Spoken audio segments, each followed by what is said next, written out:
I sewed pearls and rhinestones all around the collar, and then we made all the bridesmaids' dresses. The highlight was a tornado came through at the same time as the wedding. I was beginning of a beard, and my father said, "Why don't you cut that crap off your face, for God's sakes?" I should have listened to him, because I look now and say, God, I look like crap. No, that was the 70s look, you know? This was the 70s, and I thought he was so cool. we thought we were so cool. So. We had no money for a honeymoon. Mike's mother took back all of our dishes, silver, china, and got about how much? $750. $750. We went out and bought camping gear. You don't need much for camping. And so we stayed, 5 days in the tent practically. Mm-hmm. What was the name of the park, honey? Smoky Mountain National Park. I thought we were fabulously wealthy at that point in time. We cooked every night. I would get a chicken and I'd make 3 meals out of it. He made his own beer, he made his own bread, and we had our own place. One investment we made, I remember it was a lot of money, $100 for a sewing machine. So I made all my teacher's outfits for the first year or two, and I took enough education courses that I became a certified teacher. I could make more money if I coached the girls' basketball. And with that extra money, I went to Washington U at night to get my master's degree in counseling. And so the last 3 years of my teaching, I was a counselor, and I just adored it. We never felt poor because, to be honest, we had each other. And we had this little song that we'd sing, "There'll be lots of little herrings." There'll be lots of love and laughter all around. No, that's the refrain. Okay. There'll be lots of little herrings running all around. Lots of love and laughter, always to be found. And when we have no money, we'll have each other, honey, and lots of little herrings running round. I said to him, I'm going to start a counseling program. We'll redo the garage. She'd be counseling in one part of the house, and I had Lauren as a child in the other part of the house. Mike agreed that he would continue teaching, and then I would stay home with her for the first 2.5 years. He'd come home at 4:30. I'd see my first client at 5, and then I would see 5, 6, 7, 8, 9. Growing up as an only child, I spent a lot more time with them and their friends maybe than other kids who had siblings. I do remember at one point talking, like, what do you want to be when you grow up? Apparently I said, I want to be a vice president because the president brings a lot of work home and the vice president doesn't. Mike was the vice president. That's hilarious. Yeah. I remember you saying that. Yeah. That is hilarious.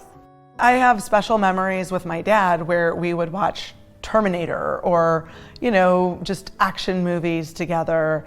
And then we would go get pizza and have special times together. So I have special memories about that. And then I have memories of my mom coming to watch me play tennis in high school. So again, I don't feel like I missed anything by them being so focused on the business.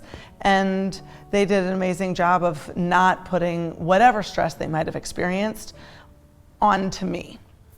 I don't remember a time growing up where I felt like we were living on a shoestring budget.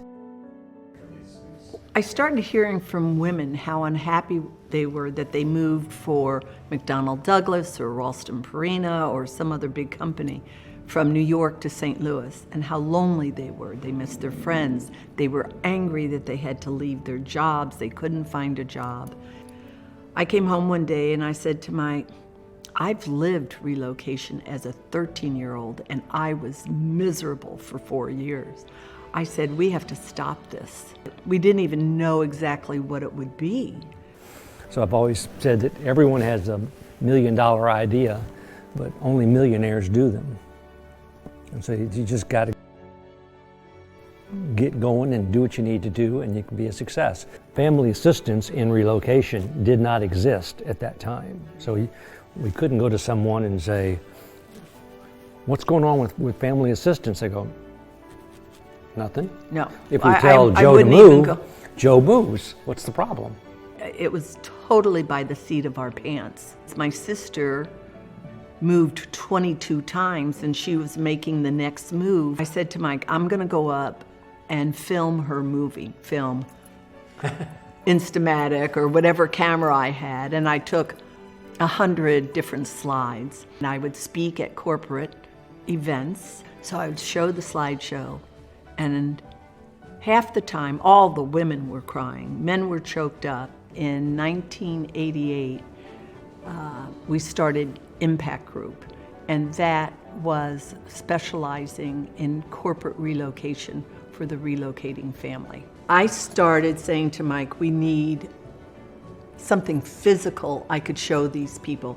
We need to maintain a family's momentum. That's when we named our program the Momentum Program for the Relocating Spouse and Family. So this was our first product. There was a counselor that would be assigned to the family. The strangest we ever got was, could you find out what the migrating habits of alligators are? And so some mother was going, I don't want to go down to Florida and have my child eaten by an alligator. And so we said a couple of things. When you go look for a home, you don't want a freshwater lake behind your home. Bad idea. If you go to a park, don't go to a park with big freshwater lakes. Let me just say that we were the first Google, and we didn't know it. He programmed all of this himself to save us $50 an hour cost. The woman that asked about the alligators had an emotional concern. That's where the counselor comes in. We found that whenever there's a big problem, there's a solution that's going to make us a lot more money. I went to a conference where Mike made me a visor that said Momentum to match our product name. So I started wearing this visor to breakfast, lunch, dinner. It was a formal dinner. I had my Momentum hat on. I knew he was the president of the ERC and the head of Johnson & Johnson.